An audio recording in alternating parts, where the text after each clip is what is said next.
Vamos ler a resposta. Que Deus primeiramente revelou primeiro ao homem como regra de sua obediência. A regra de obediência revelada a Adão e o estado de inocência e a todo o gênero humano dele, além do mandamento especial de não comer do fruto da árvore, da ciência do bem e do mal, foi a lei moral. Ó Senhor, diante de Ti, nós estamos aqui, sabendo, Pai, da Tua santidade, que o Senhor nos revela nas Tuas Santas Escrituras, sabendo o quanto o Senhor é justo, o quanto o Senhor é distinto de toda a criação, Criador e sustentador dos céus e da terra. Nós te louvamos, te pedimos que o Senhor tenha misericórdia de nós, porque somos pecadores e queremos te adorar, Pai. E é só através do Teu Santo Espírito, a atuação do Teu Santo Espírito no nosso meio, que podemos entregar a verdadeira adoração. Então, misericórdia de nós, Senhor. Possamos estar atentos a tudo que vai ser dito aqui, possamos, Senhor, te louvar, elogiar o Teu nome com todo o nosso coração, porque o Senhor é digno de ser exaltado acima dos céus, Deus. Louvado seja o Teu nome e ajuda a Tua igreja a cultuar a Ti com atenção. É o que te pedimos. Em nome de Cristo. Amém. Vamos abrir a Bíblia no Salmo 47.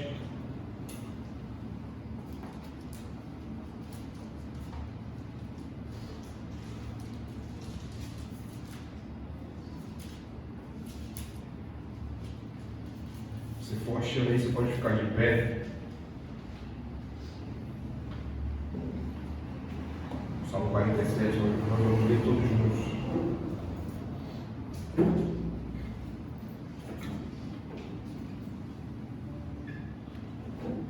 Juntos.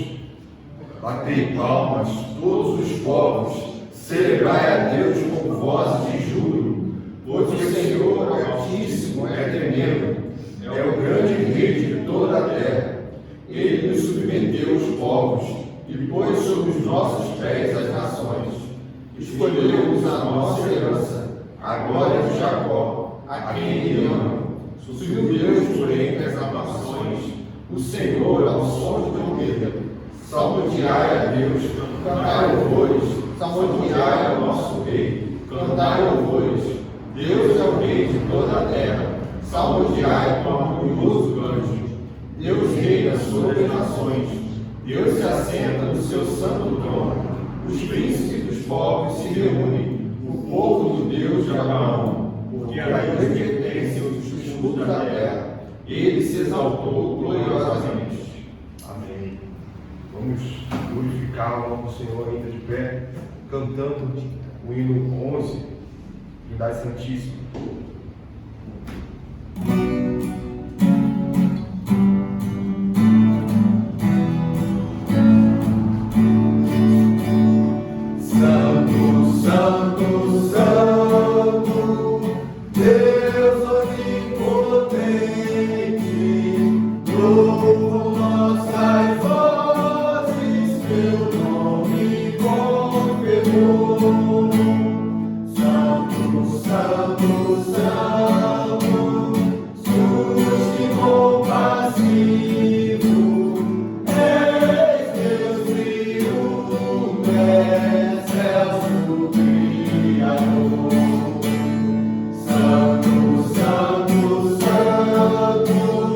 Nós os pecadores não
Salmo 6, por favor, abra aí o Salmo 6.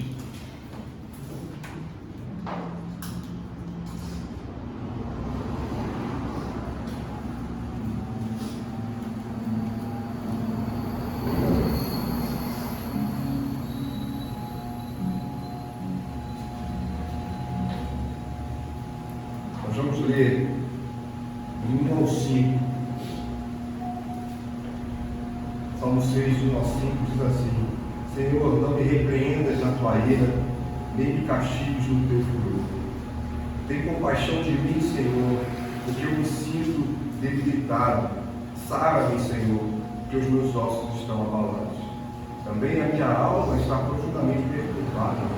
Mas tu, Senhor, até quando? Volta-te, Senhor, eu livro a minha alma. Salva-me por tua graça, pois na morte não há recordação de ti. No sepulcro, quem te dará louvor? Esse é o nosso pedido a Deus, que Ele tenha compaixão de nós. Nós acabamos de cantar que Ele é santo e nós não somos. Precisamos da misericórdia dEle. E nesse momento nós vamos estar orando, pedindo a Deus perdão pelos nossos pecados. E logo após eu vou pedir ao nosso irmão Gabriel que faça uma oração contigo.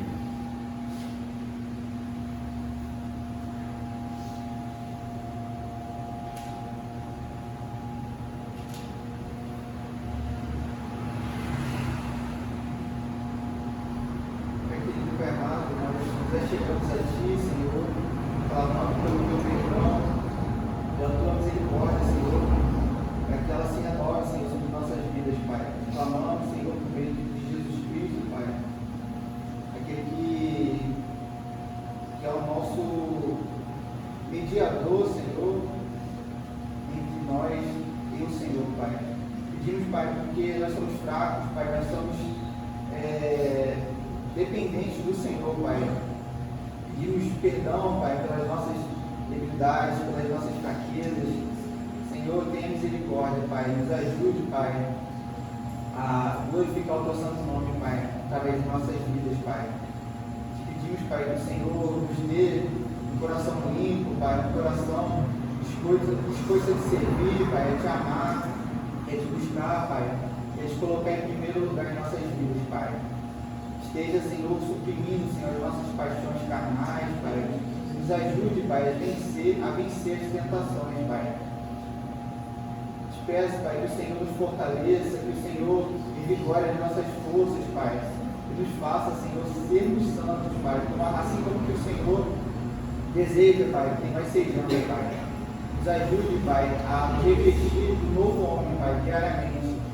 E nos dê, Pai, o arrependimento, Senhor, para largar, Senhor, com as nossas práticas pecaminosas, Pai. Nos ajude, Pai, nos capacite, Pai, para honrar e glorificar o Teu santo nome, Pai. Nós te agradecemos, Senhor, pelo sacrifício de Cristo na cruz por nós, Pai, mesmo ainda sendo pecadores, Pai. Te agradecemos pelo tamanho amor, Senhor, que o Senhor teve para conosco, Pai, mesmo não merecendo nada. Pedimos, Pai, que o Senhor nos ajude a viver de maneira digna, Senhor, do Teu Evangelho, Pai.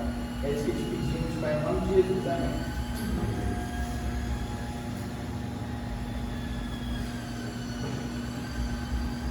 Vamos cantar, Senhor, de volta por isso, a conversão.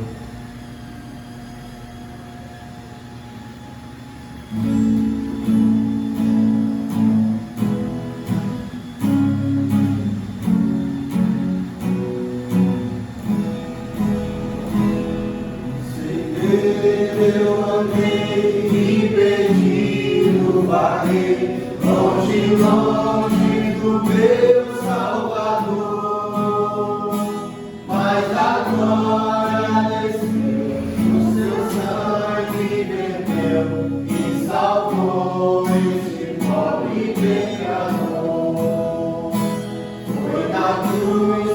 na cruz que um dia eu vi, meu pecado castigado em Jesus. Foi ali pela fé que meus olhos abri, e agora me alegro em sua luz. Já ouvia falar dessa graça sem par, e no céu trouxe Cristo Jesus. Mas eu tudo me fiz, obedecer não quis ao Senhor que por mim morreu na cruz. Foi na cruz que um dia eu vi meu pecado castigado em Jesus. Foi ali pela fé que meus olhos abri, e agora me alegro em sua luz. Mas um dia senti meu pecado me vir, sobre mim o castigo da lei. Apressado fugi, em Jesus escondi, e abrigo seguro dele achei. Foi na cruz que um dia eu vi meu pecado castigado em Jesus. Foi ali pela fé que meus olhos abri, e agora me alegro em sua luz. E de tudo então foi ao meu coração conhecer o excelso amor que levou meu Jesus a sofrer lá na cruz e salvar este pobre pecador. Foi na cruz que um dia eu vi meu pecado castigado em Jesus. Foi ali pela fé que meus olhos abri, e agora me alegro em sua luz.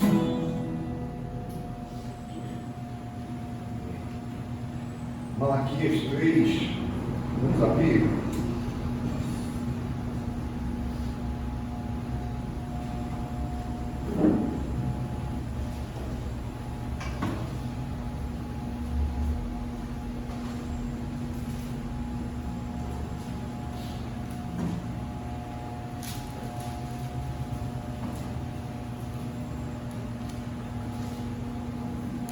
Nós vamos ler os versículos, 6 a 12.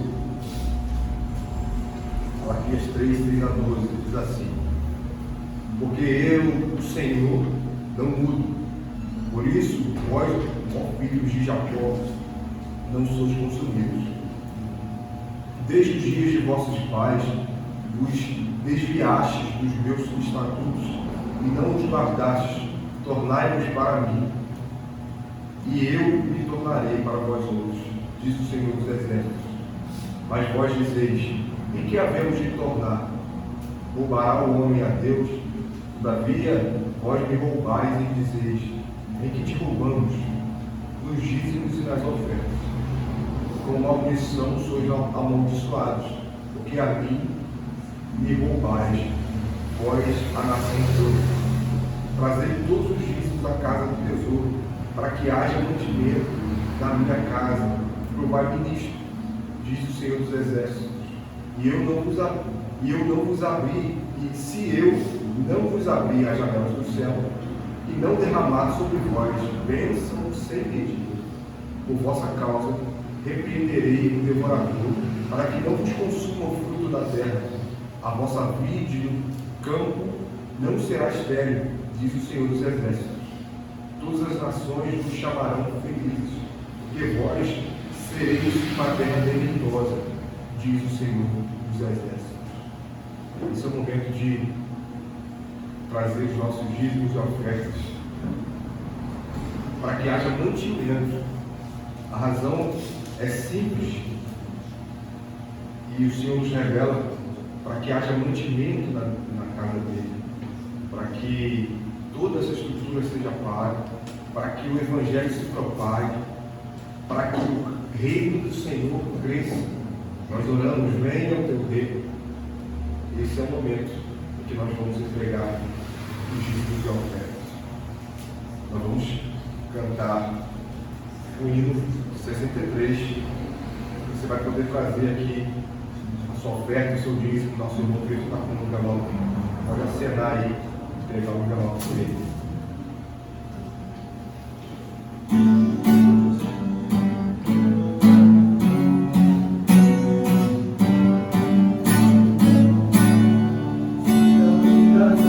Procelosas são, se com desalento julgas tudo vão, quantas muitas bênçãos dias de uma vez, e verás surpreso quanto Deus já fez.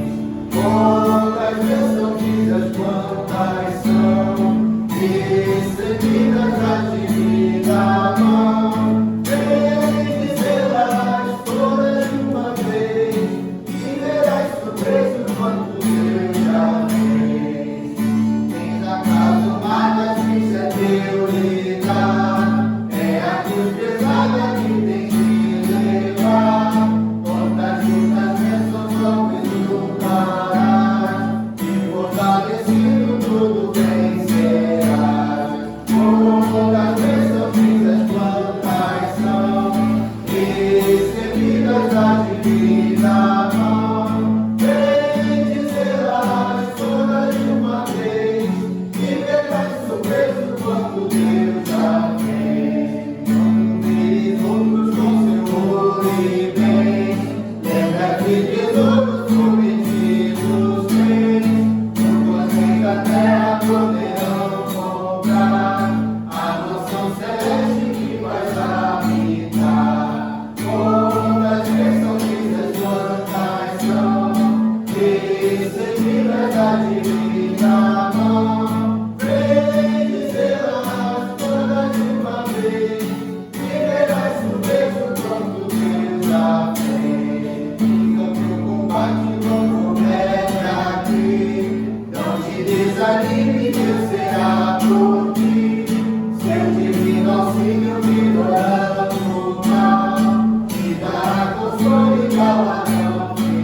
Pedimos a Ti, Deus, que continue nos abençoando, Deus, cada membro dessa congregação, Deus, para que trabalhe, Deus, e sempre venha, Deus, a ter um coração generoso, Deus, para contigo, Deus, para com a Tua obra, Deus, para com os necessitados, Deus.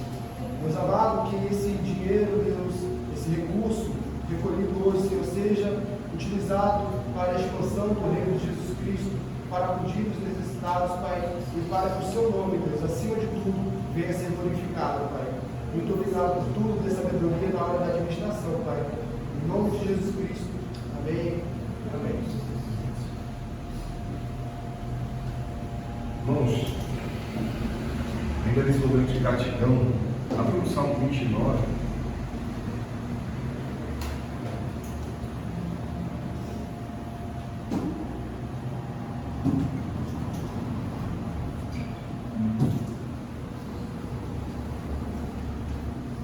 Salmo 29 diz assim: tributai ao Senhor, filhos de Deus, tributai ao Senhor glória e força, tributai ao Senhor a glória devida ao seu nome, adorai o Senhor na beleza da santidade. Ouve-se a voz do Senhor sobre as águas. Troveja o Deus da glória. O Senhor está sobre as muitas águas. A voz do Senhor é poderosa. A voz do Senhor é cheia de majestade. A voz do Senhor quebra os cedros. Sim, o Senhor despedaça os cedros do Líbano. Ele os faz saltar como um bezerro, o Líbano e o Sirion como bois selvagens. A voz do Senhor despede chamas de fogo. A voz do Senhor faz tremer o deserto. O Senhor faz tremer o deserto de Cádiz. A voz do Senhor faz dar cria às poças e desnuda os bosques. E no seu tempo tudo diz: glória. O Senhor preside aos dilúvios. Como rei, o Senhor presidirá para sempre. O Senhor dá força ao seu povo. O Senhor abençoa com paz ao seu povo. Esse é o Deus que nós tributamos o louvor devido. E vamos continuar glorificando o seu nome. Quero convidar o irmão Gabriel, que vai estar nos dirigindo bastante.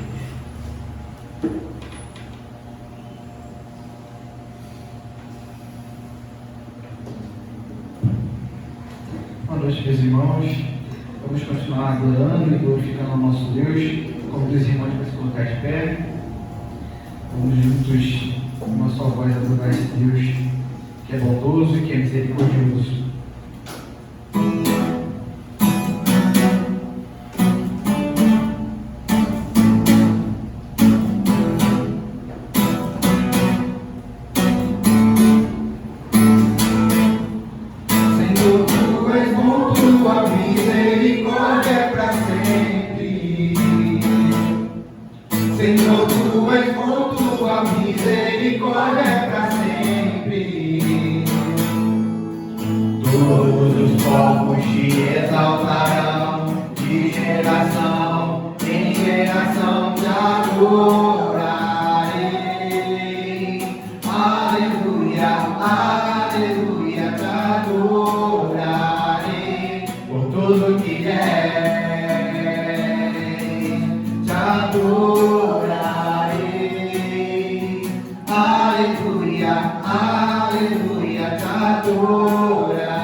Deus é bom o tempo todo, Deus é bom, Deus é bom o tempo todo, Deus é bom, Deus é bom o tempo todo, Deus é bom, Deus é bom o tempo todo, Deus é bom, te adorarei,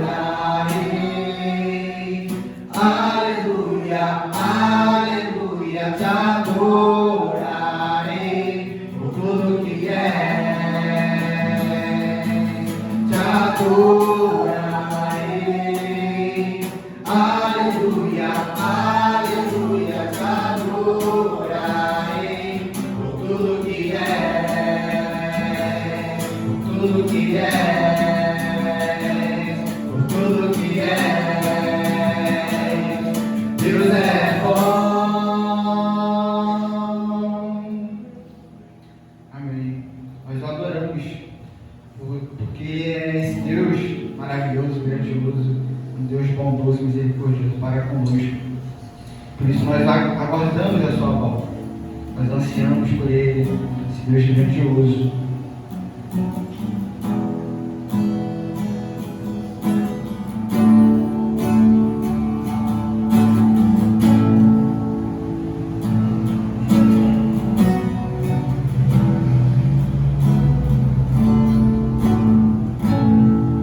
Estás assentado no trono,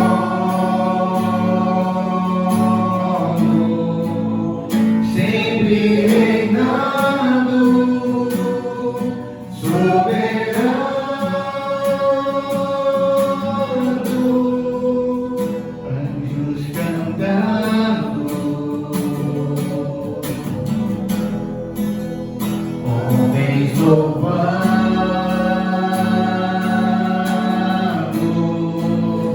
Deus reunido, o seu povo,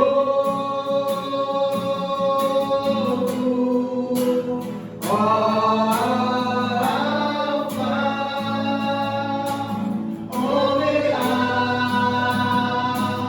Cristo, Filho, ó vem,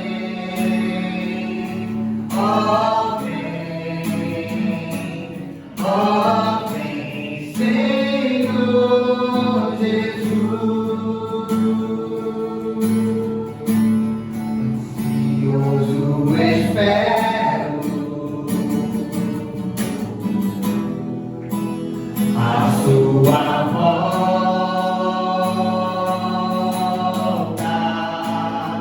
o grande dia em que tu virás, subiremos contigo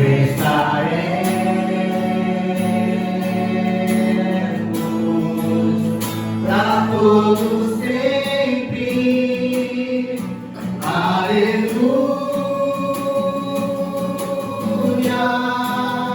Ó Alfa, Ômega, Cristo, Filho, ó vem,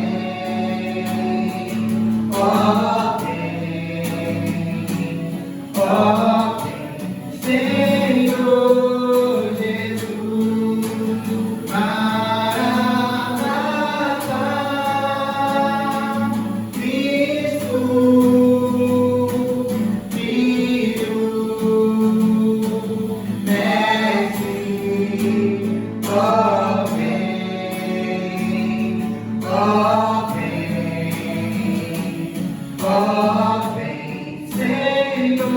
Senhor Jesus. Maranata, Cristo, Filho, Mestre, ó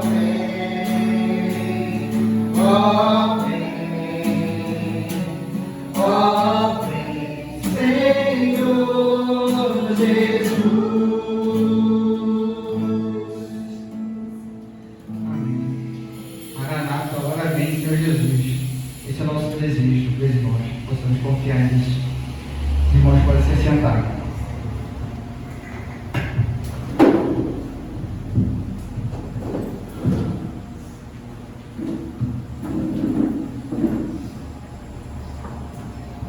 Vamos, nós vamos nos aproximando do momento da pregação da palavra. Eu quero te convidar a abrir em 2 Timóteo.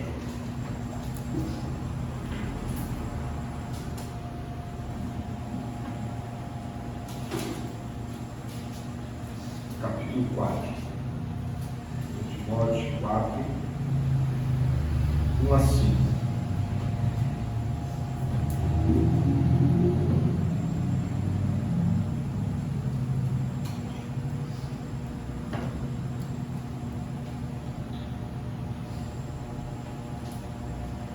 Timóteo 4, 1 diz assim: conjuro-te perante Deus e Cristo Jesus, que há de julgar vivos e mortos, pela sua manifestação e pelo seu reino. Prega a palavra, insta, quer seja oportuno, quer não. Corrige, repreende, exorta com toda a longanimidade e doutrina. Pois haverá tempo em que não suportarão a sã doutrina. Pelo contrário, cercar-se-ão de mestres segundo as suas próprias cobiças, como que sentindo coceira nos ouvidos, e se recusarão a dar ouvidos à verdade, entregando-se a fábulas. E porém, ser sóbrio em todas as coisas, suporta as aflições, faz o trabalho de um evangelista, cumpre cabalmente o teu ministério. Irmãos, Paulo está instruindo, está trazendo aqui uma palavra para Timóteo, da sua responsabilidade como servo, como evangelista. Nós, mesmo não sendo evangelistas, sabemos que esse princípio é para todo crente. Pregar a palavra, quer ser oportuno, quer não, corrigir, exortar, repreender uns aos outros. Porque a palavra vai nos ensinando. No Antigo e no Novo Testamento, nós precisamos estar prontos a exortar em amor um ao outro.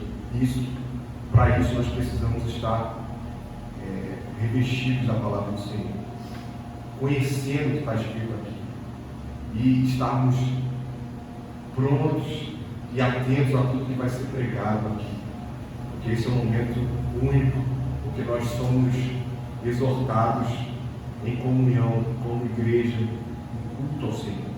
Então estejamos atentos a isso. Quero convidar o nosso irmão Danilo que esteja orando pela vida do isso e por nós, para que nós possamos estar atentos à palavra e nós nos agarremos às nossas responsabilidades como cristãos. Por favor. Senhor, meu Deus, meu Pai, muito obrigado, Senhor, por estarmos aqui, ouvindo Tua palavra, louvando o Senhor. Que o Senhor possa dar sabedoria ao ministro, para que Ele possa instruir a gente, através da Sua palavra, Senhor, a saber quem Tu és, a saber quem Tu és revelado através das Escrituras. Que o Senhor possa colocar em nossos corações e manter-nos como nós. Em nome de Jesus, amém.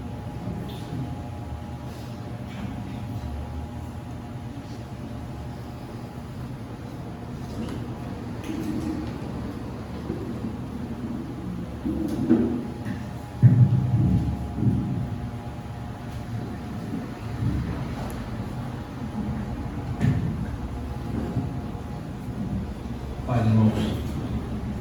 Vamos abrir a palavra do nosso Senhor em Esther, capítulo 5. Vamos continuar a exposição do livro de Esther. Pela graça do Senhor, nós temos caminhado, estamos hoje no 5º capítulo do livro.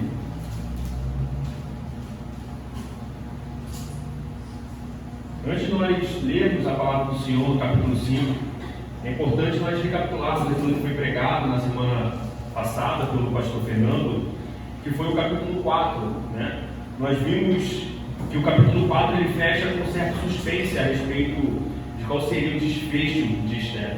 Nós vemos no início do capítulo 4 que Mordecai ele se quebranta, ele rasga suas vestes e se coloca dentro de um pano de saco de cinza após tomar conhecimento daquilo que Amã tinha feito, aquele decreto para destruir o povo de Deus. E então, após ele tomar conhecimento disso, ele caminha à porta do palácio para tentar se encontrar com Esther, a rainha, para que ela agisse de modo a obter misericórdia do rei Assuero. Nós vemos então que ela responde por meio dos eunucos, dos seus mensageiros, que não seria possível ela comparecer diante do rei, porque qualquer pessoa que comparecesse diante do rei, né, seja ele homem ou mulher, sem ser requisitado por Assuero, a pena seria a pena capital, a não ser que o rei levantasse seu cetro de ouro e então exercesse misericórdia para com a vida dessas pessoas.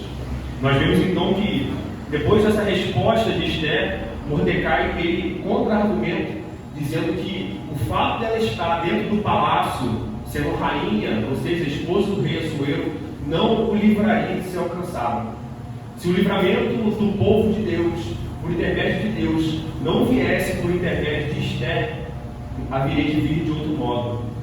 E Esther haveria de arcar com as consequências pela sua omissão. E nós vemos então no desfecho do capítulo 4 que Esther ela age então de maneira corajosa.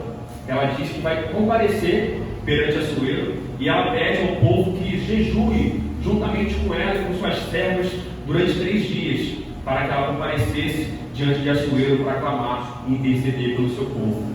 Nós vemos ao final do capítulo que ela diz: se tiver que perecer, pereci, assumindo o risco de morrer por comparecer perante Assuero no pátio do palácio sem ser requisitado. Certo? Então hoje nós vamos adentrar no capítulo 5, que é o capítulo texto de hoje, e nós vamos ver então o posterior a isso. O que acontece com Esther após o jejum de 3 dias? Qual é o desfecho? Será que Esther ela obtém favor do rei, misericórdia do rei, ou será que ela perece com a pena capital por ter comparecido sem ser requisitada? Vamos então adentrar no texto. O capítulo 5 então de Esther assim diz: ao 3º dia, Esther se aprontou com seus trajes reais e se pôs no pátio interior da casa do rei, defronte da residência do rei. O rei estava sentado no seu trono real, fronteiro à porta da residência. Quando o rei viu a rainha Esther parada no pátio, alcançou ela favor perante ele. Estendeu o rei para Esther o cetro de ouro que tinha na mão. Esther se chegou e tocou a ponta do cetro. Então lhe disse o rei: que é o que tens, rainha Esther? Ou qual é a tua petição? Até a metade do reino se te dará. Respondeu Esther: se bem te parecer, vem o rei e Amã hoje ao banquete que eu preparei ao rei. Então disse o rei: fazei apressar Amã para que atendamos ao que Esther deseja. Vindo, pois, o rei e Amã ao banquete que Esther havia preparado, disse o rei a Esther: no banquete do vinho, qual é a tua petição? E se te dará. Que desejas? E cumprir-se-á, ainda que seja metade do reino. Então respondeu Esther e disse: minha petição e desejo são os seguintes: se achei favor perante o rei, e se bem parecer ao rei conceder-me a petição, e cumprir o meu desejo, venha o rei com Amã ao banquete que lhes hei de preparar amanhã. Então farei segundo o rei me concede. Então saiu Amã naquele dia alegre e de bom ânimo. Quando viu, porém, Mordecai à porta do rei, e que não se levantara, nem se movera diante dele, então se encheu de furor contra Mordecai. Amã, porém, se conteve e foi para casa e mandou vir os seus amigos e Azeres, sua mulher. Contou-lhes Amã a glória das suas riquezas e a multidão dos seus filhos, e tudo em que o rei o tinha agradecido, e como tinha exaltado sobre os príncipes e servos do rei. Disse mais Amã: a própria rainha Esther a ninguém fez vir com o rei ao banquete que tinha preparado, senão a mim, e também para amanhã estou convidado por ela juntamente com o rei. Porém tudo isso não me satisfaz, enquanto vi o judeu Mordecai assentado à porta do rei. Então lhe disse Zeres, sua mulher, e todos os seus amigos: faça-se uma forca de 50 côvados de altura, e pela manhã diz ao rei que dela enfoquem Mordecai. Então entra alegre com o rei ao banquete. A sugestão foi bem aceita por Amã, que mandou levantar a forca. Esse é o capítulo 5. Agora, pela graça do Senhor, vamos tentar nos aprofundarmos mais nesse texto. Nós vemos então, logo no início do capítulo 5, nos primeiros versos, que havia transcorrido aquele prazo de 3 dias que a Esther tinha pedido ao povo, um prazo de 3 dias para jejuar, para que ela fosse capacitada para comparecer perante o rei Assuero, Disputar com o Sulavânia.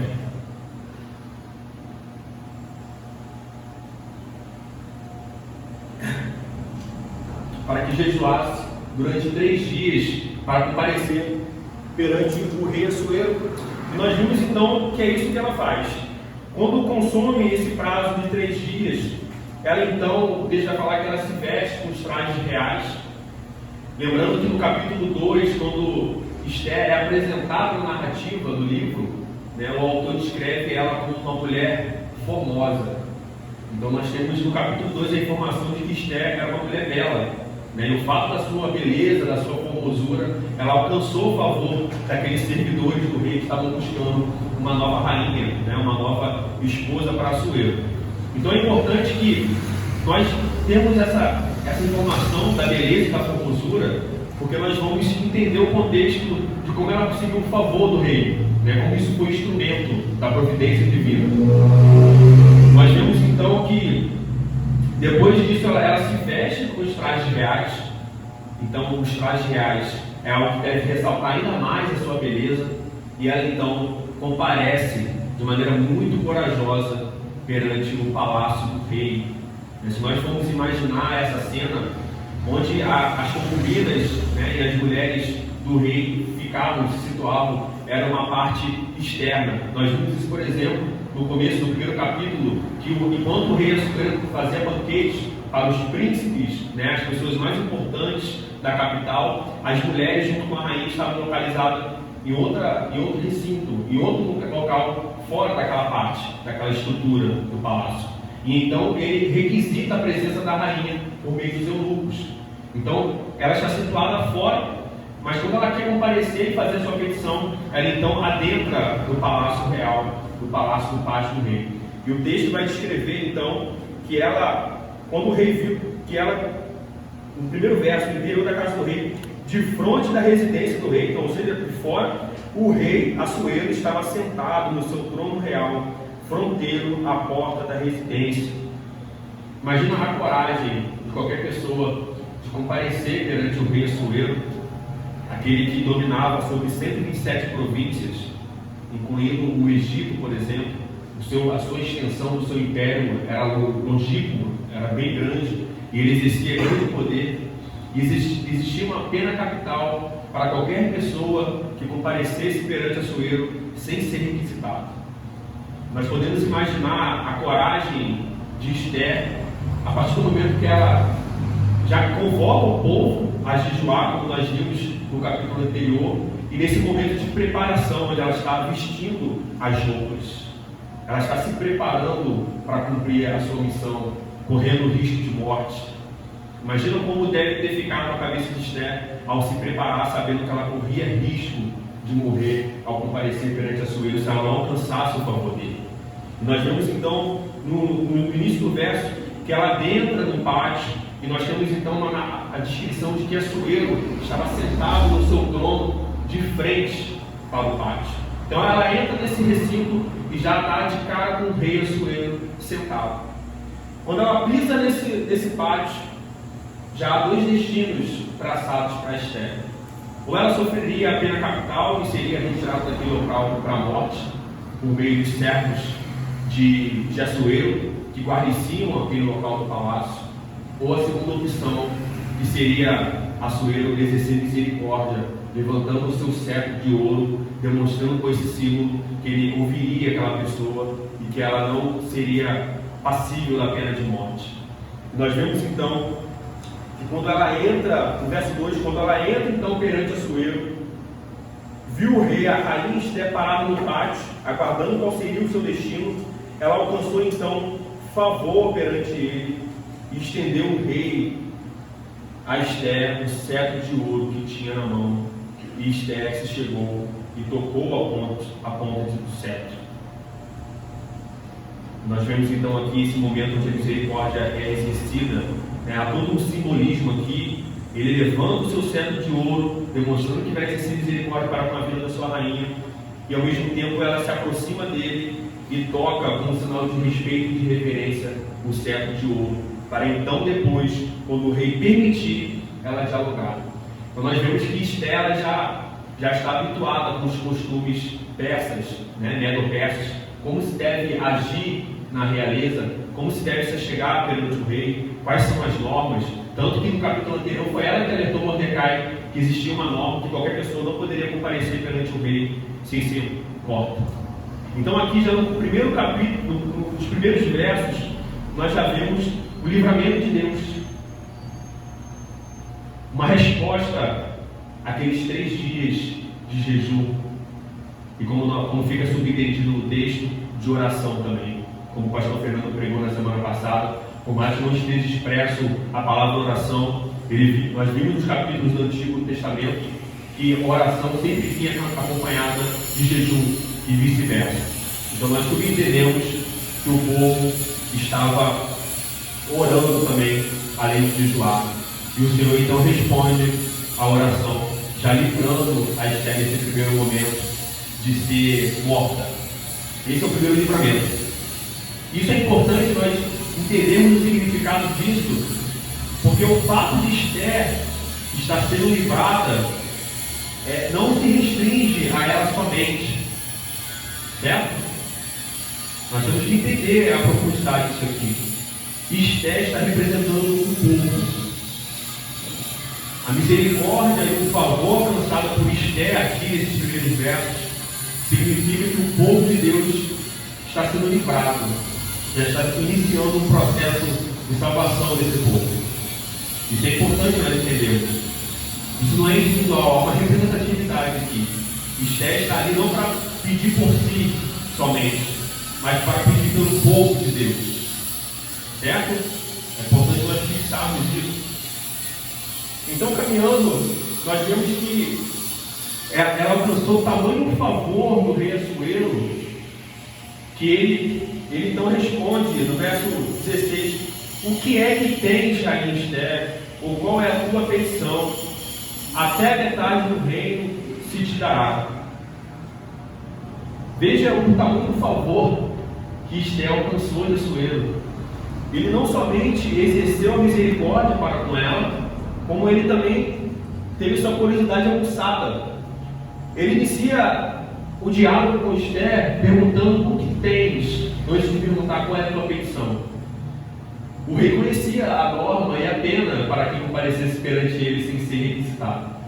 Então ele já sabia que alguma coisa séria estava acontecendo. Ele então questiona Esther: o que tens, rainha Esther? Qual é a tua petição para que entre no pátio do rei sem ser requisitada, sem ser permitida, sem ser autorizada? E o favor que ela alcança, como nós vimos, por causa da sua beleza, sua formosura, e tudo isso como instrumento da providência de Deus, porque Deus está agindo, Ele está movimentando as peças desse grande teatro, que é o teatro de Deus. Nós vemos que o tamanho do favor é tão grande que ele pergunta qual é o que ela tem, qual é a sua petição, e ele promete que até metade do reino dele ele dará para a rainha Esther, se ela pedir. Olha a abertura que Assuero está dando para que ela peticione e interceda pelo povo de Deus. Nós vimos que Assuero, nos capítulos anteriores, se comporta como um homem totalmente insensato, um homem totalmente voltado a si, um homem totalmente vaidoso, um homem que no capítulo 1 faz aquele grande banquete para mostrar o quão poderoso ele era, o domínio das suas províncias, as pessoas que tinham perante ele, as regalias que havia no palácio por meio da tributação que ele retirava do povo. Mas agora aqui nós vemos um Assuero se comportando de maneira diferente. É importante nós já, como investigadores da palavra de Deus, vemos aqui vestígios da providência já agindo aqui. Ela já alcança a favor do rei, e não somente isso, mas o Assuero, um homem totalmente narcisista e egoísta, agora está preocupado com Esther. Agora está oferecendo a Esther até mesmo a metade do seu reino, se ela pedir. Isso é importante nós destacarmos aqui. E ela, então, depois disso, ela convida o rei Assuero, não somente isso, mas a Amã também. A rainha Esther, é lógico que isso é fruto de uma espiritualidade, porque ela estava jejuando durante 3 dias, não somente sozinha, mas com todo o seu povo, jejuando em favor desse momento que ela estaria intercedendo pelo povo de Deus. Nós vemos que ela está agindo com sabedoria, com domínio próprio, com temperança, de forma equilibrada, de forma estratégica. ela não convida somente o rei, mas tem dois personagens que ela precisa convencer para salvar o povo. Ela precisa que o rei esteja presente e que aquele que agiu de maneira sórdida, que foi Amã, que manipulou Assuero, o rei, para aquele decreto de extermínio do povo judeu, estivesse presente também. E nós então vamos para uma segunda etapa, que é o banquete de vinho. A partir do verso 6 até o 8, nós vemos então, nos versos anteriores, ela chama Assuero e Amã, no verso 5, para que eles atendessem o desejo dela, que viessem e comparecessem no banquete. Então o verso 5 diz: então disse o rei, fazei apressar Amã, para que atenda. Ele está com pressa de atender o pedido da rainha. São pontos aqui importantes. Ele está atendendo, o seu desejo de atender o pedido da sua rainha é tão grande que ele fala para apressar Amã, onde que ele esteja, que ele comparecesse imediatamente perante o banquete. Então disse o rei, fazer apressar Amã, para que atendamos ao que Esther deseja. Vindo, pois, o rei e Amã ao banquete que Esther havia preparado, disse o rei a Esther, do banquete do vinho. Importante, nessa narrativa, nós vamos ter dois banquetes, tá?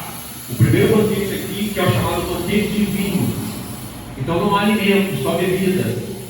Então Assuero, Amã e a rainha Esther estão presentes nesse banquete, chamado banquete do vinho, onde ela então irá dialogar. Nesse banquete, no verso 6, o rei novamente pergunta: qual é a tua petição e se te dará? O que desejas? Cumprir-se-á. Novamente ele ressalta: ainda que seja a metade do reino. Então Esther, com muita sabedoria, com muito equilíbrio e domínio, ela respondeu: minha petição e desejo são os seguintes: se achei favor perante o rei, e se bem pareceu ao rei conceder-me a petição e cumprir o meu desejo, venha o rei com Amã ao banquete, ou seja, um segundo banquete agora com comidas, que lhes hei de preparar amanhã, e então farei segundo o rei me concede. Olha a reverência como ela age perante o rei. Ela ressalta, nós vimos que ele é um homem vaidoso, um homem narcisista, e ele é rei. Nós vemos como ela trata ele de maneira a sempre deixar bem claro que ele é um rei, que ele é aquele que possui o poder, e que tudo que ela pedir, e só o fato de ela estar no banquete com ele, é concessão desse rei. Ela está agindo com sabedoria. A petição que ela fará para levar o povo de Deus nesse modo de intercessão é tão importante que cada passo de Esther aqui é crucial. Ela deve estar muito tensa nesse momento, lidando com o rei, pensando no desfecho desse banquete. Ela não age de maneira por impulso. Ela poderia, já para se livrar dessa tensão, desse peso, nesse primeiro momento, já jogar tudo no ouvido do rei, que Amã estava fazendo por trás. Mas ela não age assim. E nós vemos como isso é Deus agindo com o instrumento dela. Isso é interessante porque o provérbio vai falar isso, o livro de Tiago também fala isso, e outras passagens bíblicas a respeito de não sermos rápidos no falar. Como nós devemos ser tardios no falar. Devemos apressar a ouvir, a aguçar o nosso sentido da audição, e então processar toda a informação antes de nós falarmos.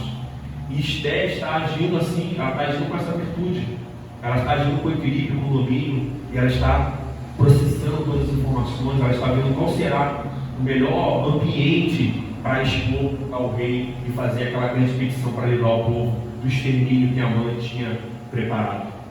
Nós vemos como ela está agindo com sabedoria após aqueles 3 dias de jejum e de oração. E o caminho, então, nós seguimos, Nós vemos então a prudência e estratégia de Esther para fazer o pedido do rei e expor Amã. E essa questão da providência é importante, nós vamos ver isso no desenvolver do livro, porque se Esther agisse aqui nesse momento, nesse primeiro banquete, algumas coisas nesse meio tempo deixariam de acontecer, que serviriam como chave para culminar na morte de Amã e no livramento do povo. Por exemplo, se Esther expusesse tudo o que ela queria nesse primeiro banquete, que era o banquete do vinho, nós não teríamos a sucessão do evento que seria Mordecai, Amã saindo do palácio e encontrando Mordecai. Se Amã saísse do palácio, não saísse do palácio, ou saísse de outro modo, por causa de tudo que tivesse acontecido ali, e não se atentasse, não tivesse alegre, tranquilo para se atentar a Mordecai, e se encher de furor, nós não teríamos, por exemplo, aquela forca construída. E nós vamos ver nos capítulos anteriores que essa forca será um instrumento de juízo de Deus para o próprio Amã, que é quem ergue a forca. Então nós vamos ver como a narrativa e a providência de Deus, ela está entrelaçada e ao mesmo tempo ela é poética, ela é irônica, é cheia de ironia, porque Amã que está construindo, manda construir a forca, é justamente a forca que vai matá-lo, como punição do rei, como Deus exercendo juízo sobre a vida dele e sobre as suas atitudes. Nós vemos então como isso é importante. Se ela tivesse agido por impulso também, um outro fator que nós vamos ver lá na frente é que o rei não teria aquela visão, aquele sonho, onde ele se lembra daquilo que Mordecai fez, denunciando o plano dos seus vigias de matá-lo, onde foi escrito no livro das crônicas do rei, esse feito de Mordecai, que nós vamos ver no capítulo seguinte, no próximo domingo, que é um feito que faz o rei se atentar a Mordecai e buscar honrá-lo. Então nós vamos ver que qual que acontece entre o primeiro banquete do vinho e o segundo banquete. São essas coisas que estão acontecendo, que são meios pelo qual o Senhor está livrando o seu povo. Isso é importante nós destacarmos aqui. Se ela age por impulso, Deus está governando todas as coisas. Mas a responsabilidade dela também está presente, de agir com sabedoria, que é exigido daquele que intercede pelo povo de Deus, aquele que, como Esther aqui, está exercendo o papel de mediadora. Ela está figurando Cristo aqui, ao comparecer perante o rei, para interceder pelo povo. Importante nós destacarmos, porque isso vai ser uma chave para os próximos capítulos de Esther e para o desfecho de salvação do povo de Deus. Então nós vimos que que o rei Assuero então aceita, acata esse pedido da rainha.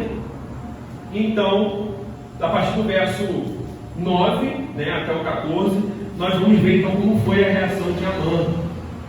Nós vimos nos capítulos anteriores que Amã já tinha sido muito honrado por Deus. Nós vimos no episódio que Amã e Mordecai tiveram uma grande tensão, porque Mordecai se recusou a se prostrar de maneira a reverenciar Amã pela posição dele como o segundo depois do rei Assuero.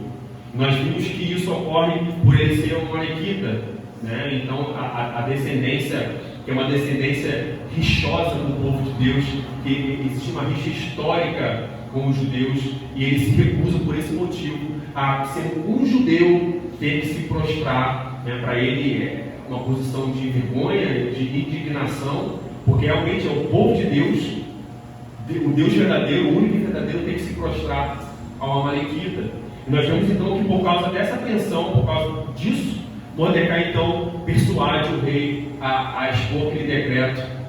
E nós vemos como Amã é um homem vingativo, um homem amargurado, um homem que não age com proporcionalidade, não age com a medida de justeza, muito pelo contrário, por causa de um ato apenas de não se dobrar perante ele, um homem, ele busca exterminar todo o povo de Deus para punir Mordecai. E nós vemos então, nesse capítulo, que Amã ele sai feliz, nesses versos finais, ele sai feliz daquela reunião. Então, saiu Amã, verso 9, naquele dia, alegre e de bom ânimo, quando viu, porém, Mordecai. Olha como ele muda as suas emoções de maneira tão rápida. Ele estava alegre e de bom ânimo quando ele saiu daquele banquete do vinho. Nós vamos ver aqui, ele apresenta o motivo, porque ele estava feliz e de bom ânimo, porque ele tinha sido o único, depois do rei, a ser convidado pela rainha a comparecer nesse local. Ele é um homem que busca prestígio, que busca ser reconhecido. O seu ego estava inflado. O seu ego estava inflado, ele estava todo cheio de si, bem si mesmado, porque ele tinha sido o único a ser convidado pela rainha. Ele não entendeu, ele não sabia o que estava acontecendo ali. Ele entendeu que a rainha reconhecia ele de maneira prestigiosa também, que reconhecia o status dele e via ele como um homem muito importante para o reinado do seu marido, a ponto de fazer dois banquetes, o primeiro banquete do vinho com Amã e depois um segundo banquete de maneira privada, somente ela, o rei e Amã. Ele estava presente com o rei e com a rainha. Isso tinha deixado ele com bom ânimo, com alegria. Mas ao ver Mordecai, ele relembra toda a sua condição anterior, tudo que Mordecai havia feito contra ele. Ele se enche de furor. Aqui nós podemos ressaltar como a alegria ou o bom ânimo daqueles que não têm a fonte dessas duas coisas em Deus, como isso passa rápido. Ele estava alegre e de bom ânimo, mas a alegria dele estava pautada ou estava sobre uma coisa que é insignificante, que é passageira, que foi o motivo dele ter sido seu ego de fato. É passageiro, é tão passageiro que ele sai alegre do banquete, mas quando encontra Mordecai, sua situação já muda, o seu ânimo vai embora, a amargura já ressalta no seu coração e ele age de furor. O texto vai dizer que ele se controla, a vontade dele já era agir ali. Ele tinha, por meio do convencimento ali de Assuero, feito que o rei decretasse a morte dos judeus, sem saber que o povo era o povo judeu.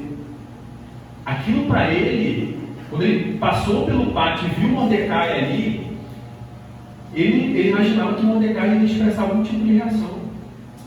Seja a reverência por medo do que haveria de vir, extermínio, um modo de convencer a mão a voltar atrás, ou seja, algum tipo de expressão, porque o povo de Deus já tinha sido decretada a morte e extermínio dele. Mas Mordecai não expressa nenhum tipo de emoção, nenhum tipo de conduta, e com isso ele mostra que a mãe é totalmente irrelevante, totalmente insignificante. Ele demonstra também que ele não tem medo de Amã. Isso enche a mãe de furor. Ele tinha feito tudo aquilo, toda a persuasão do rei, todo o convencimento do rei, e agora ele passa por Mordecai, que é alguém que quer infringir a pena. Esse Mordecai que já está ciente de tudo, não expressa nada. O texto vai falar então que ele se enche de furor. Amã, porém, se conteve. Ele se conteve, ele estava perante o palácio do rei, ele se conteve, ele não agiu ali e foi para casa. E na casa ele mandou chamar os seus amigos e Azélia, sua mulher. Olha o tamanho da vaidade desse homem. Olha o tamanho da presunção. Ele manda chamar os seus amigos.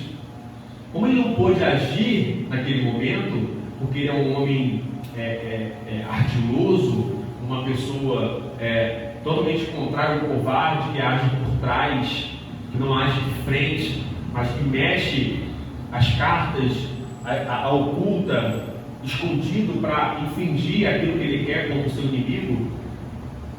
Ele então não age para prejudicar Mordecai ou agir de maneira violenta com Mordecai, mas quando chega em casa ele convoca os seus amigos, convoca a sua própria esposa para falar de si.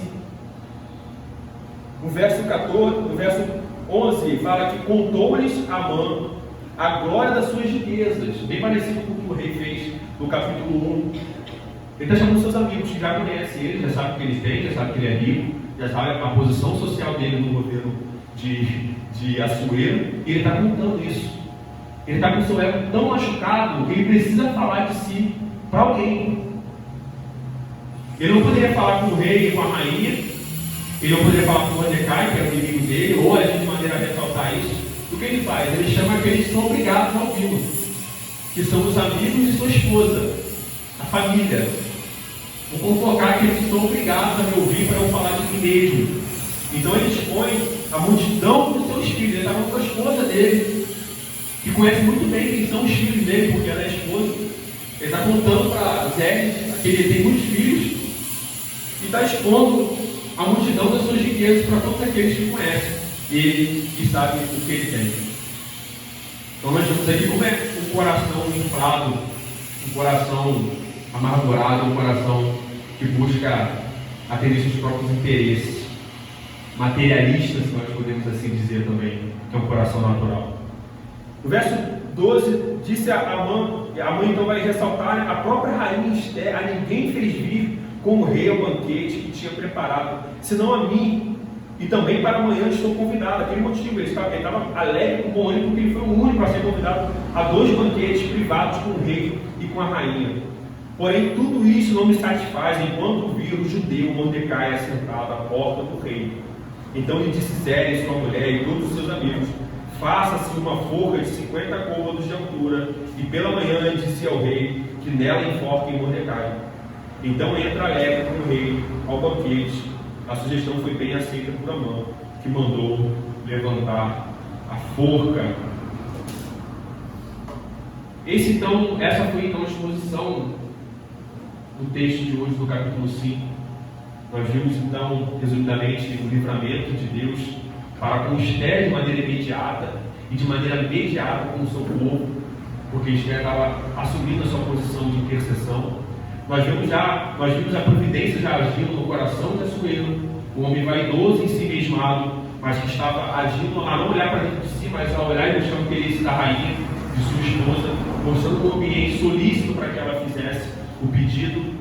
Nós vimos aqui o comportamento de Esther agindo com sabedoria, de modo a andar de forma cautelosa a cada passo que ela desce, para não prejudicar o seu papel de intercessora ali.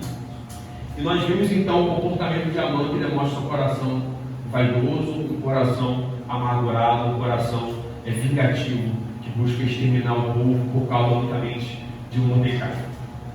Então agora nós vamos para algumas aplicações práticas que nós podemos extrair da palavra do capítulo 5. Como nós sempre dizemos, a palavra do Senhor ela é exposta e nós podemos extrair como uma palavra viva, sempre atual, extrair verdades e aplicações que não são limitadas, mas que nós apenas retiramos alguns pontos para podermos trabalhar com o nosso tempo. Mas existem muito mais pontos de aplicações que nós poderíamos extrair para nossas vidas.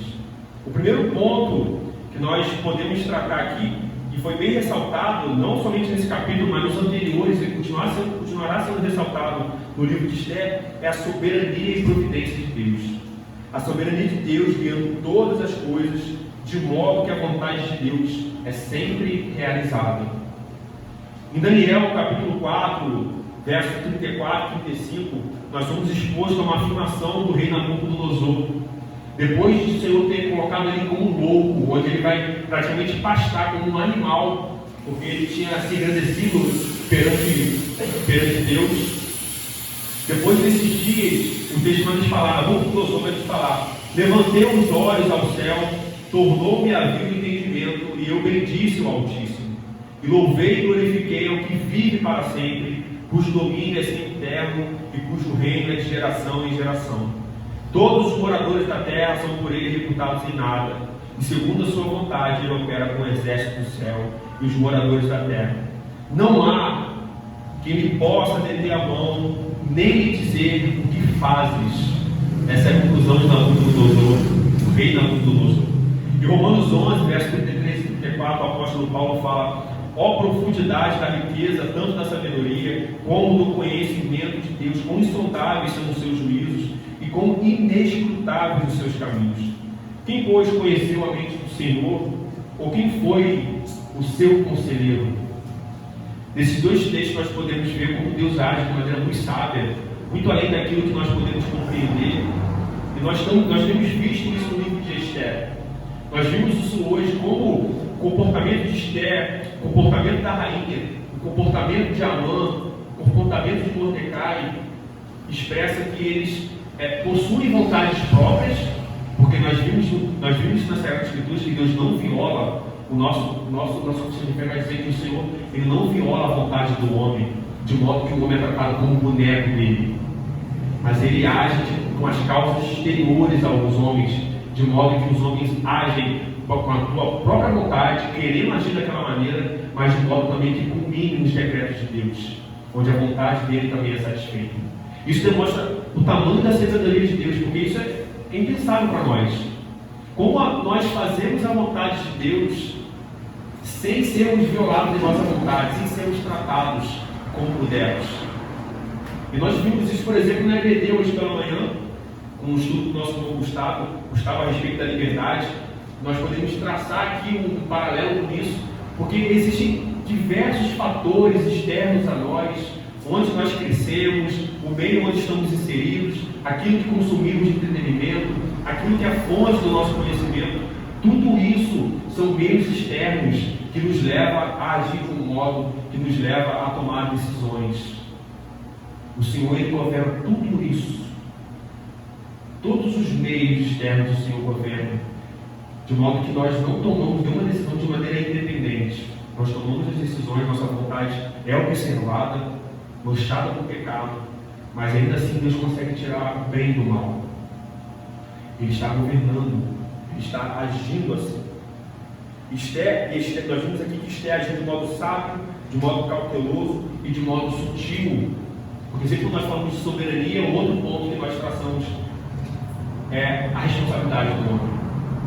Deus age de maneira que a sua vontade vai ser satisfeita, mas isso não exime, não isenta o homem de agir de maneira responsável, de agir de acordo com a palavra de Deus, de acordo com a vontade de Deus. Nós vimos que Esté agiu assim.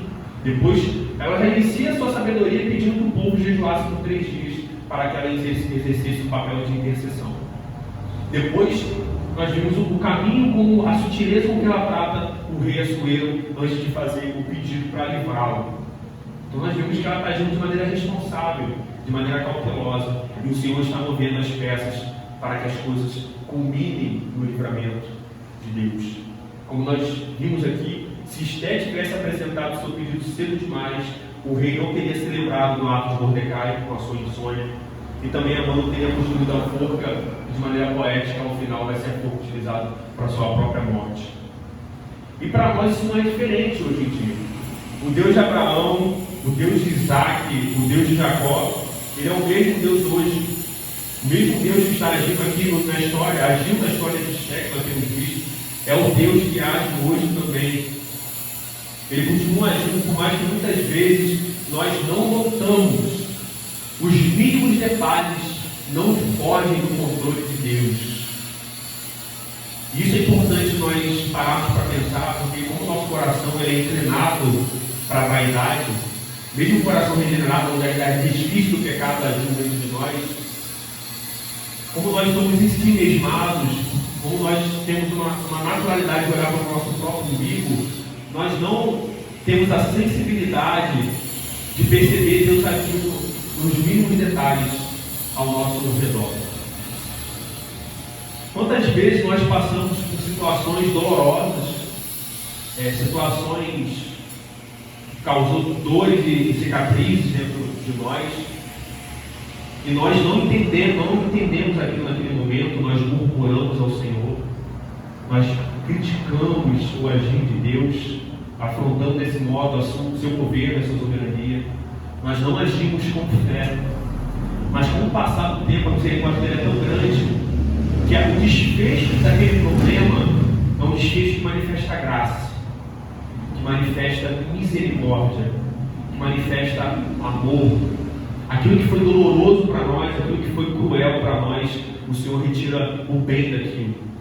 Aquilo redunda de modo que nós podemos olhar para os céus e agradecer a Deus e pedir perdão a Ele, porque nós não confiamos na sua providência, porque nós não confiamos no amor e no cuidado dEle, porque muitas vezes nós nos comportamos como se Ele fosse um Deus distante, não como um Pai que cuida de nós, um Pai que é zeloso, um Deus presente, um Deus pessoal, um Deus que na sua soberania manifesta o seu amor.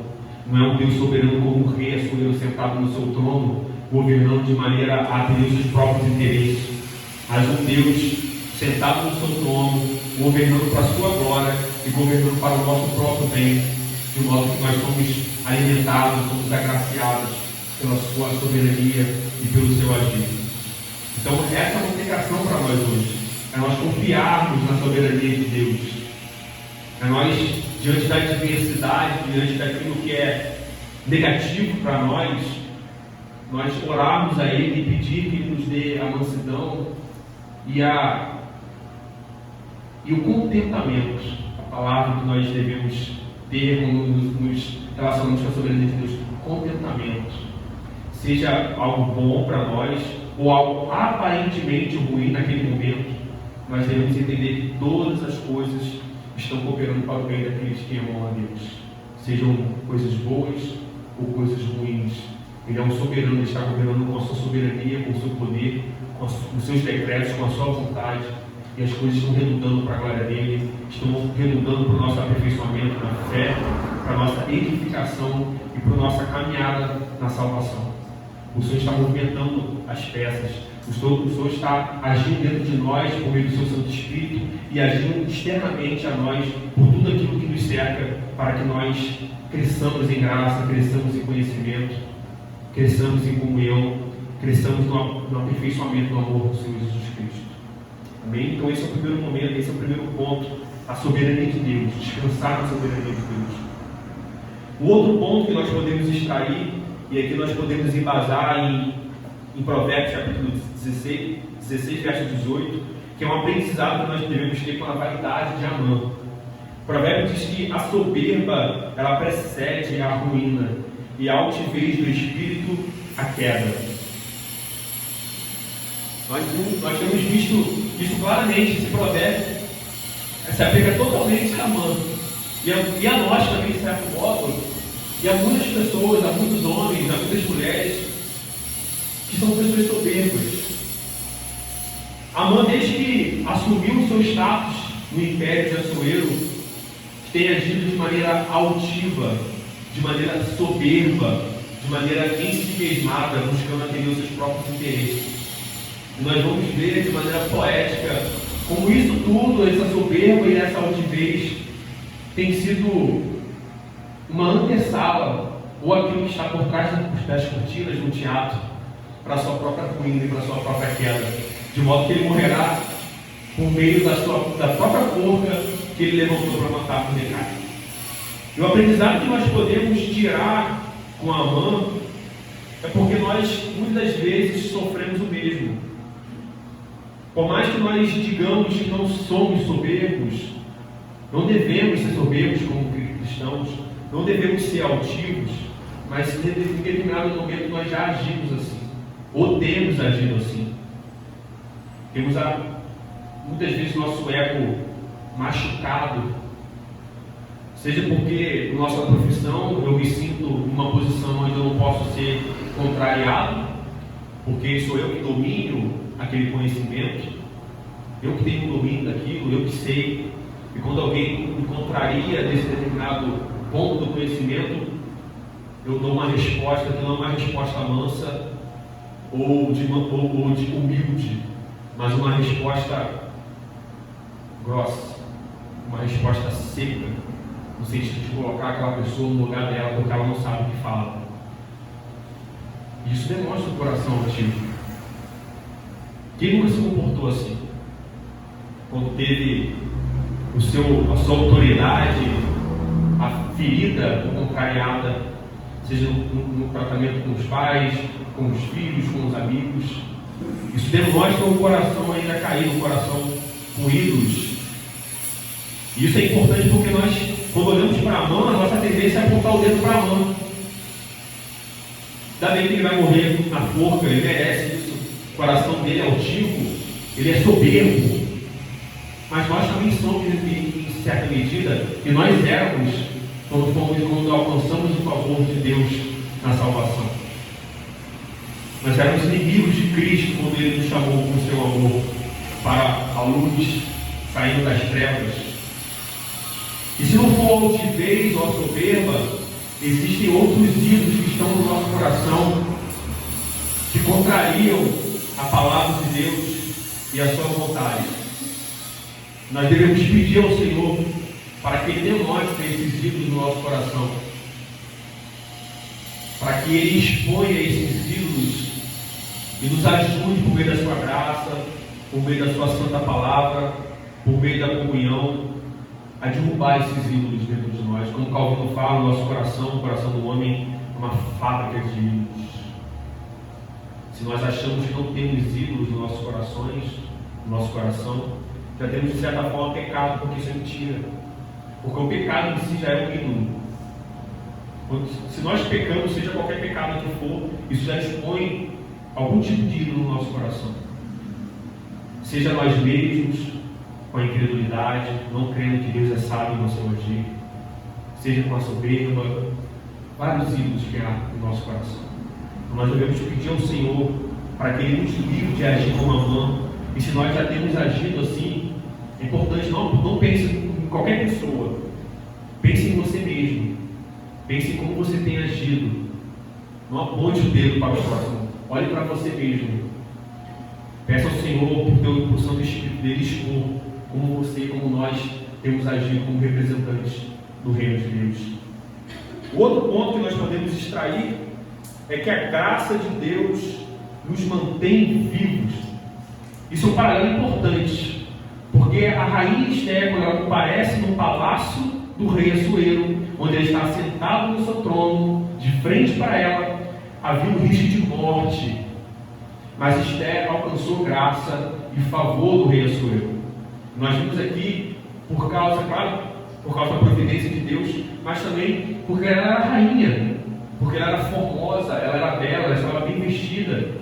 Por causa da curiosidade do rei Assuero, ela alcançou e foi livrada da morte. Quando nós traçamos um paralelo com o nosso Rei Jesus Cristo, com o nosso Deus, com a Trindade, esse favor, essa misericórdia que nos mantém vivo, como Esther se manteve vivo, e o povo também, de maneira simbólica, como representatividade ali, isso demonstra o tamanho da misericórdia de Deus. Houve um intercessor que compareceu perante o Pai para interceder por nós. E essa graça que atuou naquele momento, seja por Jesus Cristo na cruz do Calvário, fazendo com que os efeitos do seu sacrifício retroagissem até os eleitos em Adão, como também dali para frente a todos os eleitos que haveriam de vir. Isso tudo demonstra essa graça de Deus. Isso tudo aponta para uma graça que nos mantém vivos.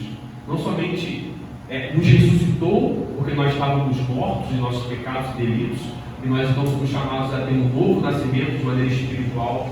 Nós nascemos de novo, aqui é um grande milagre, porque isso é impossível materialmente, carnalmente, fisicamente, nascer de novo, mas espiritualmente, pelo agir de Deus, isso ocorre com o lavar da água do Espírito. Nós nascemos de novo, somos chamados a viver uma novidade de vida, e essa graça que atuou primariamente na nossa regeneração, ela ainda ecoa, ela ainda está agindo nesse processo aqui nessa terra. Por isso que a aplicação diz que ela nos mantém vivos. Ela não somente nos regenera e nos traz a vida, mas ela também nos mantém vivos, realmente vivos. Não vivos aqui temporariamente, mas vivos eternamente. Vivos eternamente. Essa graça atuou e ela ainda continua atuando. Então nós vemos a profundidade, algo temporário, momentâneo, que é aquele favor exercido por Esther, pelo rei Assuero Esther. Nós vemos algo muito maior, muito mais magnífico, muito mais espantoso, que é algo que nos mantém vivos eternamente. É algo que não é no momento que nos livra daquele medo pontual, mas algo que nos livra da morte. Porque nós descansamos no Senhor, sabendo que Ele tem nos prometido a vida eterna, porque o Senhor Jesus Cristo já está lá aguardando o grande dia, o dia onde Ele haverá de vir para julgar todos. Então nós ressuscitaremos aqueles que estiverem vivos e os mortos também. Todos passarão pela glorificação do corpo. Essa é a graça que nos mantém vivos. E isso nós podemos entrelaçar também, como eu disse aqui, com Esther intercedendo pelo povo. Uma outra aplicação, porque nós vimos que Esther, ela comparece perante o rei para interceder pelo povo de Deus, pelo seu povo judeus. E quem fez isso de maneira superior, de maneira espiritual e de maneira mais ainda magnífica do que Esther? Cristo. Jesus Cristo. Quando nós estudamos os ofícios de Cristo, nós vemos que Jesus Cristo ele é rei. Nós vemos também que Jesus Cristo ele é sacerdote e que Jesus Cristo também ele é profeta. Os três ofícios do Senhor Jesus Cristo.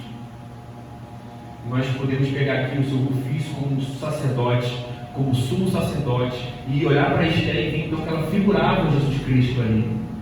Assim como Esther compareceu perante Assuero para levar o povo da morte, o Senhor Jesus Cristo também, no seu sacrifício, no seu ministério terreno, no seu ministério de buscar a redenção para o seu povo, para o povo de Deus, ele também adentra, não perante homens, mas perante o Pai, perante Deus. Se nós abrirmos a palavra de Deus, se os irmãos puderem abrir, em Hebreus capítulo 9, verso 11, Hebreus capítulo 9, verso 11, nós vamos ver isso descrito de maneira bela, bem detalhada pelo autor de Hebreus, sobre esse momento onde Cristo exerce esse sumo sacerdócio, adentrando perante Deus o Pai, para interceder por nós, o seu povo. Ele diz que quando, porém, veio Cristo como sumo sacerdote, no capítulo 9 ele está equiparando o sacerdócio de Melquisedeque, o sumo sacerdócio de Cristo, que é superior e que é eterno. Cristo como sumo sacerdote dos bens já realizados, mediante o maior e mais perfeito tabernáculo. Lembrando que era um tabernáculo que havia o sumo sacerdote fazia aquele rito que apontava para Cristo, para obter o perdão de Deus para o povo, mediante o maior e mais perfeito tabernáculo, não feito por mãos humanas, como era no Antigo Testamento, quer dizer, não desta criação, não por meio de sangue de bodes e de bezerros, mas pelo seu próprio sangue, ele entrou no Santo dos Santos, uma vez por todas, tendo obtido uma eterna redenção. Em Hebreus 7, verso 23 e 25 diz: ora, aqueles são feitos sacerdotes sem maior número, porque são impedidos pela morte de continuar, ou seja, aqueles que exerciam o ofício de sacerdócio, porque são impedidos pela morte de continuar, eles têm o seu ofício temporário. Este, ou seja, Jesus Cristo, no entanto, porque continua para sempre, ele é eterno, ele tem o seu sacerdócio imutável. Por isso também, ele pode salvar totalmente os que por ele se chegam a Deus, vivendo sempre para interceder por eles. Ele não somente age como sumo sacerdote, entrando em Santo dos Santos celestial, intercedendo pelo seu povo, pelo livramento dele, mas ele ainda continua intercedendo por nós. Ele sofreu todas as mazelas que o homem pode sofrer. Ele foi tentado em todos os pecados, mas não pecou. Por isso que ele, depois de ser experimentado na encarnação como Deus homem, ele está à destra do Pai e ele está intercedendo por nós. Isso é uma figura importante. Por isso nós estamos falando, devemos olhar a palavra de Deus buscando Cristo. Devemos investigar a palavra de Deus buscando Cristo, porque o Senhor Jesus falou que toda a Escritura aponta para Ele. E aqui nós vemos uma figura de Cristo, que é Esther, intercedendo pelo seu povo. Que nós possamos ter isso em mente. O Senhor intercede por nós. Nós pecamos, nós caímos, mas Ele está perante Deus, intercedendo. E não existe maior intercessão ou mais perfeita intercessão do que essa feita pelo próprio Deus, pelo Filho de Deus, pelo Senhor Jesus Cristo. Amém, irmãos? Vamos então orar ao Senhor para que Ele aplique essa verdade no nosso coração.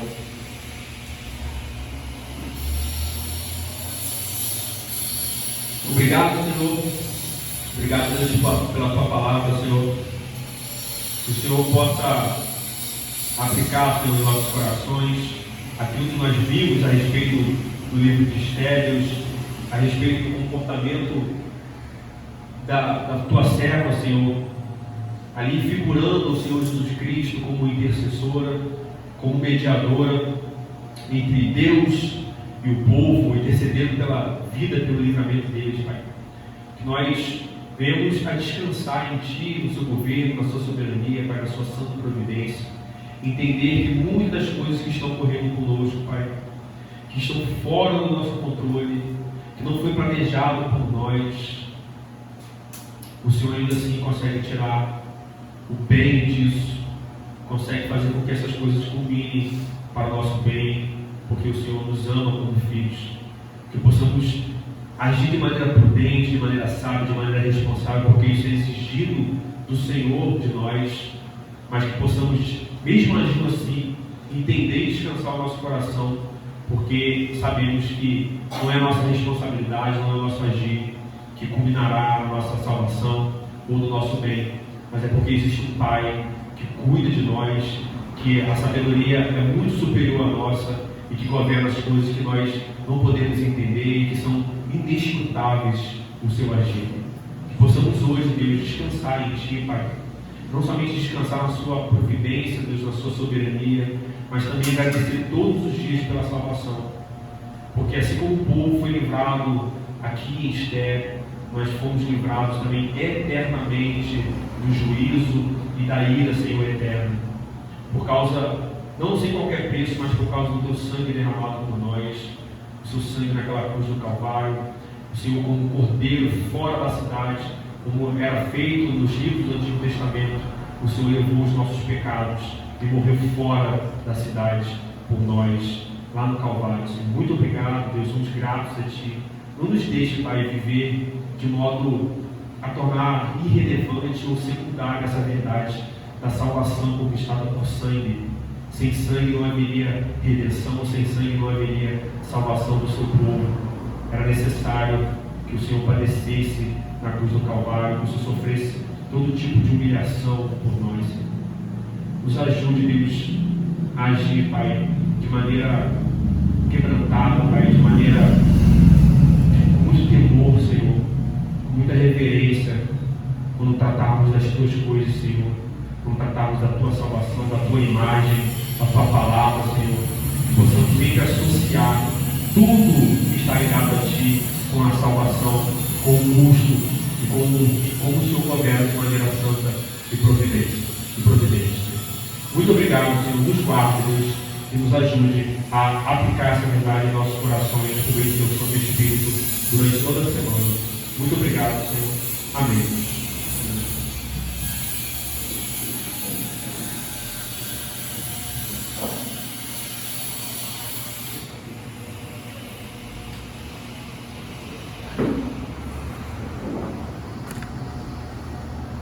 Bem, irmãos, exortados, como chamados da nossa responsabilidade, em resposta a isso tudo, nós vamos louvar o Senhor. Vamos cantar o Salmo 117.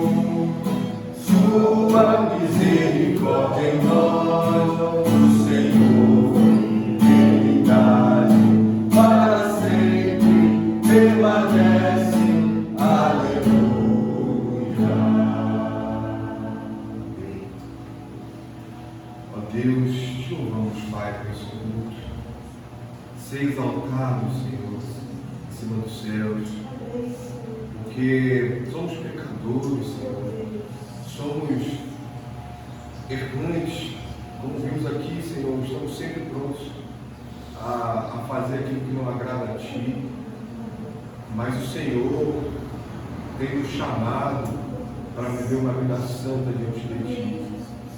Obrigado pela Tua palavra, obrigado aqui.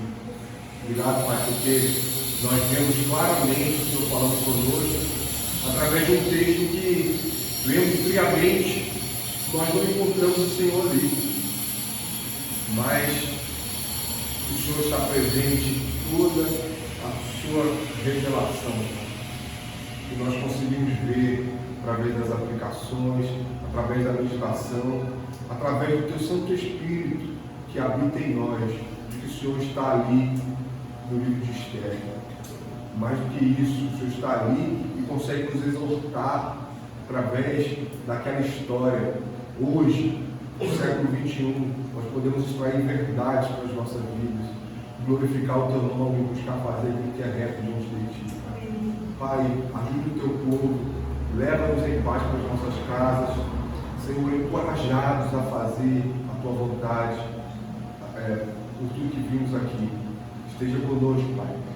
Que em nome de Jesus possamos viver uma semana que glorifica o teu nome e que possamos ser santos, separados do mundo, daquilo que o mundo quer que façamos, mas que possamos ser conformados com a tua palavra. Em nome de Jesus, é o que te pedimos. Amém. Bom, vamos ficar de pé, vamos ler todos 2 Coríntios 13. A graça do Senhor Jesus Cristo e o amor de Deus